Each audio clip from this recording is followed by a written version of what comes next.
Good morning, and welcome to the spiritual reflection today from Deborah's Tree. I'm Reverend Roslyn Taylor, and happy to be with you this morning and continuing on with my reflections on the book of Revelation. It's a book that is very mysterious for many people.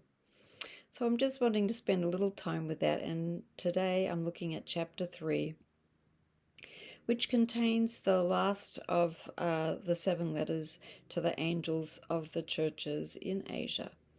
And so the 3 letters that are in this chapter are the ones addressed to Sardis, Philadelphia, and Laodicea. And these are 3 letters, just like the 4 before them, all 7, end with this interesting phrase: "The one who has an ear had better hear what the Spirit says to the churches." That might sound a little different to you from what you are normally used to. I'm using the New English Bible translation, which was in production for a long time, had a lot of scholarly research. And so this is how they've translated it. I'll read it again. "The one who has an ear had better hear what the Spirit says to the churches." So this translation picks up on that very strongly imperative or commanding wording in the original Greek. And so it ends up feeling, to me at least, sort of threatening, like an angry parent. You'd better do what I say, sort of thing. And it sort of implies a negative consequence or punishment if you don't listen and obey the Spirit. And in fact, the 3 letters in this chapter and on the previous one spell out dire consequences of not hearing and obeying the specific instructions from the Spirit. Some examples are like being erased from the book of life. That sounds rather tragic.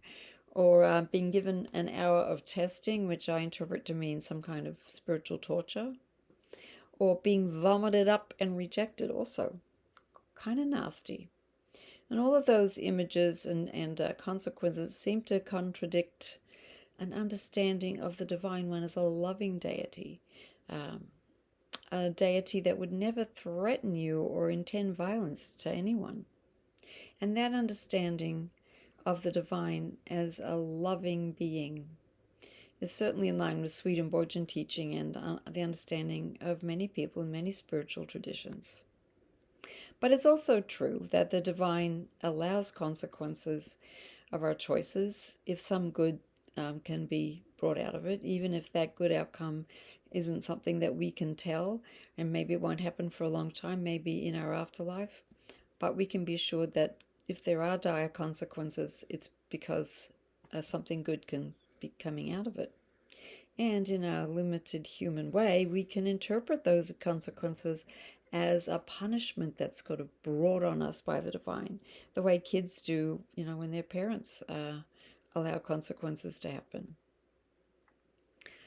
But interestingly, Swedenborg doesn't focus on the possible outcome of not listening or responding to what the Spirit is saying. Rather, characteristically of Swedenborg, his focus is on the sacred symbolism and our inner processes.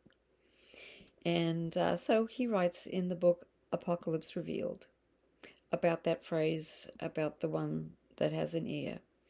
"This symbolically means that anyone who understands these things, let them obey what the divine truth of the word teaches those who will be members of the new church, which is the New Jerusalem." It's about listening to what the word is teaching and becoming part of what is new.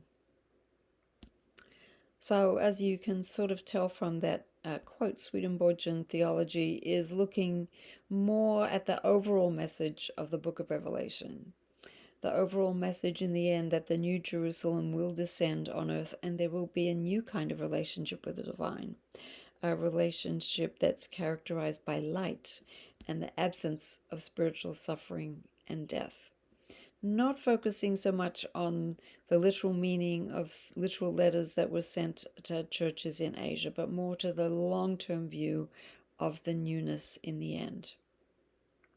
So taking all that into consideration, what I hear in this admonition, "The one who has an ear had better hear what the Spirit says to the churches," I hear it as more of a strong encouragement or maybe even invitation to try to understand the spiritual messages to each and every one of us within the letters to the churches.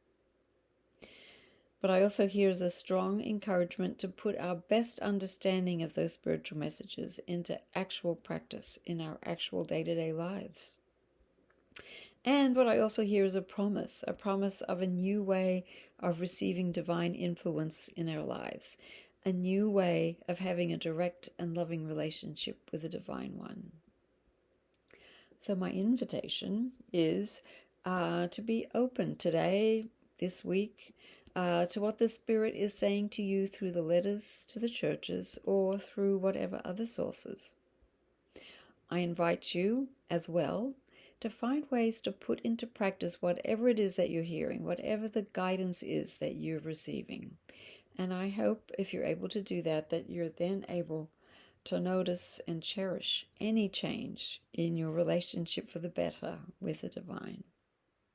And so with that invitation, I now invite you to go now in peace.